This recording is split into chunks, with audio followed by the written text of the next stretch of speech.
UPSC civils exam number of attempt और caste certificate को लेकर के पिछली वीडियो में आपके जो भी डाउट बने हैं वो इस वीडियो में हम आपके क्लियर करने वाले हैं। वीडियो को पूरा अंत तक देखिएगा और सभी चीज़ें समझने की कोशिश कीजिएगा। और जो भी साथी हमारा चैनल पे नया है वो चैनल को सब्सक्राइब करके बेल आइकन को प्रेस कर लीजिएगा, क्योंकि यहाँ पर सभी नोटिफिकेशन की अपडेट हम आपको प्राप्त कराते रहते हैं। और साथ ही साथ टेलीग्राम चैनल को ज्वाइन करना बिल्कुल ना भूलिएगा, क्योंकि क्लास की नोटिफिकेशन की अपडेट हम आपको वहाँ पर सबसे पहले दे देते हैं। अब समझने की कोशिश करेंगे सभी साथी। देखो, जनरल वालों के पास जो अटैम्प्ट होते हैं अपने 6 अटैम्प्ट होते हैं और ओबीसी वाले कैंडिडेट के पास 9 अटैम्प्ट होते हैं। यहीं पे अगर कोई बच्चा यहाँ पर हैंडीकैप है और साथ ही पीडब्ल्यूडी और उसके पास ईडब्ल्यूएस का सर्टिफिकेट है जनरल में, तो उसके पास भी यहाँ पर 9 अटैम्प्ट होते हैं। और एससी और एसटी वालों के पास यहाँ पर अनलिमिटेड अटैम्प्ट की सीमा होती है, कोई सीमा उनके पास नहीं होती।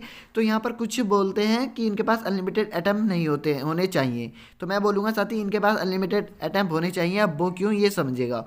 देखो, अभी भी यहाँ पर भारत देश में कुछ ऐसे नक्सलवादी एरिया हैं जहाँ पर 50% जनसंख्या पढ़ी लिखी हुई नहीं है। इसी को बढ़ावा देने के लिए हमारी सरकार इनको रिजर्वेशन प्राप्त कराती है, और ये साथ ही सही भी है।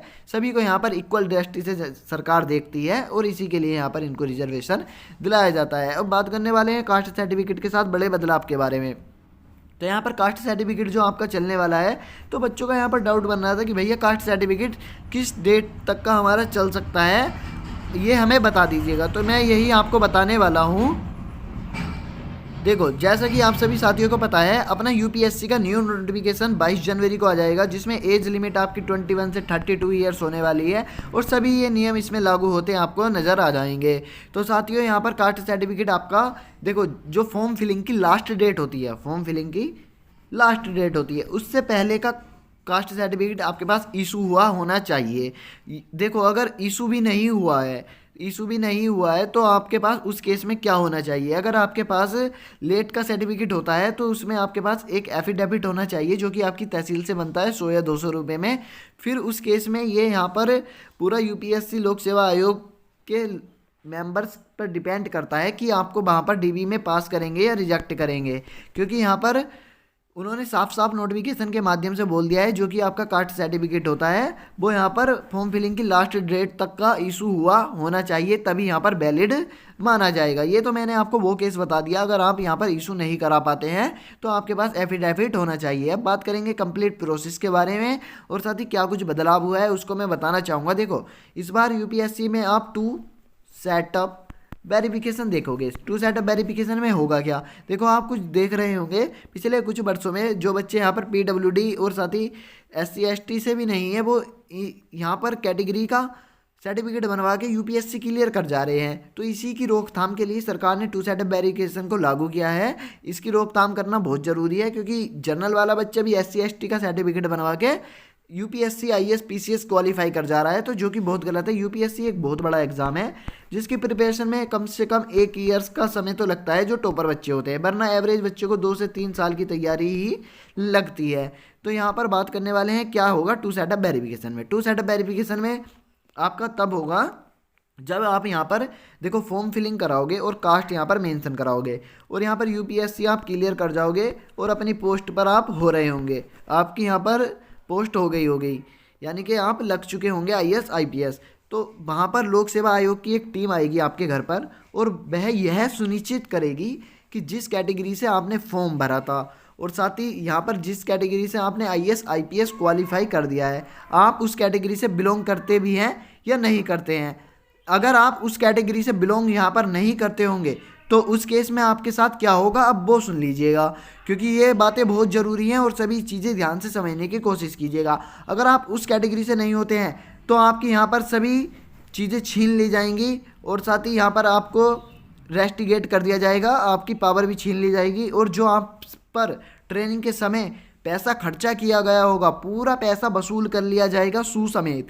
अगर आप पैसा वसूल करने के यहाँ पर पैसा देने के योग्य नहीं है तो उस केस में क्या होगा, उस केस में आपकी ज़मीन, घर, साथ ही आपके कुछ ज़रूरी डॉक्यूमेंट्स को गिरवी रख करके अपना पैसा सरकार वसूल कर लेगी और आपको फिर ज़िंदगी में कोई गवर्नमेंट एग्ज़ाम नहीं देने देगी। तो ऐसा बिल्कुल ना कीजिएगा, अपना सारा लीगल तरीके से अपना डॉक्यूमेंट्स वगैरह तैयार कराइएगा।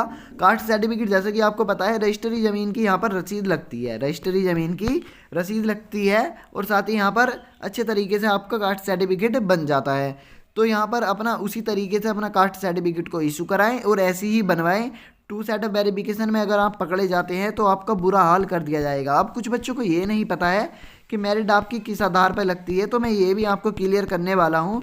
जैसे कि आप सभी को पता है यूपीएससी एग्ज़ाम में आपके दो एग्ज़ाम होते हैं, एक तो यहाँ पर आपका प्रीलिम्स होता है और दूसरा आपका मेंस, और फिर होता है आपका एक इंटरव्यू जो कि पर्सनैलिटी टेस्ट उसको बोला जाता है। जो कि आपका मेंस का एग्ज़ाम होता है वो 400 नंबर का आपका एग्ज़ाम होता है। आप यहाँ देख सकते हैं 400 मार्क्स का एग्ज़ाम होता है जो कि क्वालिफाई नेचर है। आपको बस उसे क्वालिफाई करना है 30% मार्क्स के साथ। अगर आप उसको क्वालिफाई कर जाओगे तो मेंस में बैठने योग्य हो जाओगे, और जब आप मेंस में बैठ जाओगे उसमें भी आपके कुछ यहाँ पर क्वालिफाई एग्ज़ाम होंगे, वो मैं आपको बताने वाला हूँ कौन से, और कुछ आपके मेरिट बेस एग्ज़ाम होने वाले हैं, ये भी आप ध्यान से समझने की कोशिश कीजिएगा। देखो क्वालिफाई पेपर, ये आपका पेपर नंबर ए जो होगा ये आप किसी भी लैंग्वेज में दे सकते हैं जिसमें आप बेटर फील करें। जो भी आपको हिंदी इंग्लिश लैंग्वेज आती है उस लैंग्वेज में आप अपना एग्ज़ाम लगा सकते हैं। 300 मार्क्स का एग्ज़ाम आएगा और ये एकदम क्वालिफाई नेचर होगा। 33% आपको इसमें मार्क्स लाने होंगे। पेपर बी जो होता है ये ओनली इंग्लिश लैंग्वेज में होता है। यहाँ पर हिंदी वाले बच्चों को दिक्कत आ जाती है, लेकिन ये आपको ओनली इंग्लिश में ही देना होगा, और 300 मार्क्स का ये भी आपका एग्ज़ाम होता है, ये भी क्वालिफाई नेचर होता है। और मेरिट जो बनती है मेरे प्यारे भाई, मेरिट आपकी यहाँ से बनती है, इतने पोर्शन से आपकी मेरिट बन रही होती है मेंस में। और साथियों अब बात करने वाले हैं कौन कौन से आपके एग्ज़ाम होते हैं। देखो इजी का पेपर होता है, पेपर 1 में आपका 250 मार्क्स का पूछा जाता है, ये भी आपको ये पासिंग नहीं होता, ये साथ ही आपको इसमें स्कोर करना होता है, इसी के आधार पर मेरिट लगती है। और जनरल स्टडी 1 में आपका Indian culture, history, geography, world society से क्वेश्चन हो रहे होते हैं, 250 मार्क्स के आपसे ये भी पूछे जा रहे होते हैं। पेपर थर्ड की बात करेंगे जनरल स्टडी में, तो यहाँ पर governance, constitution, polity, social justice, ये सभी से क्वेश्चन पूछ के 250 मार्क्स आपके टोटल बना दिए जाते हैं। इसको आपको अच्छे मार्क्स से क्वालिफाई करना होता है, तभी आप यहाँ पर इंटरव्यू तक फाइट कर पाओगे। जनरल स्टडी थर्ड की बात करेंगे तो यहाँ पर टेक्नोलॉजी, इकोनॉमिक्स, डेवलपमेंट्स, बायोडाइवर्सिटी से क्वेश्चन पूछे जाते हैं, 250 मार्क्स के आपके ये भी हो रहे होते हैं। तो ये सभी चीज़ें आपसे पूछी जाती हैं। और पेपर फिफ्थ में आपसे पूछा जाता है जो कि जनरल स्टडी 4 का पेपर होता है, एथिक्स से क्वेश्चन आता है, एप्टीट्यूड से क्वेश्चन आता है, 250 मार्क्स से आपका ये भी पूछा जाता है। अब ऑप्शनल पेपर की बात करेंगे। ऑप्शनल पेपर आपका क्या होता है? ऑप्शनल पेपर मेरे प्यारे भाई आपका वो पेपर होता है जिसमें आप अपनी अकॉर्डिंग से कोई भी पेपर दे सकते हैं जिस सब्जेक्ट में आप अच्छे हों। जैसे कि आपका मैथ अच्छा है तो आप मैथ में, आपका हिंदी अच्छा है तो हिंदी रख सकते हैं अपना सब्जेक्ट में, और पास कर सकते हैं अच्छे स्कोर से, जो कि आपकी मेरिट बनाने में अच्छे से काम आएगा। पेपर 1 की बात करेंगे, 2 पेपर होते हैं, आप इनमें कोई से भी यहाँ पर अपने सब्जेक्ट रख सकते हैं। ठीक है साथियों, पेपर आपका 13 अदर लैंग्वेज में भी होता है, और इंग्लिश का पेपर ओनली इंग्लिश लैंग्वेज में होता है। उसके बाद आपका होता है यहाँ पर पर्सनैलिटी टेस्ट, जिसको इंटरव्यू बोलते हैं। ये आपका 275 मार्क्स का, और टोटल मार्क्स आपके 225 हो रहे होते हैं, जिसके आधार पर यहाँ पर फाइनल मेरिट बन रही होती है। ये सभी बातें आपको क्लियर हो गई होंगी।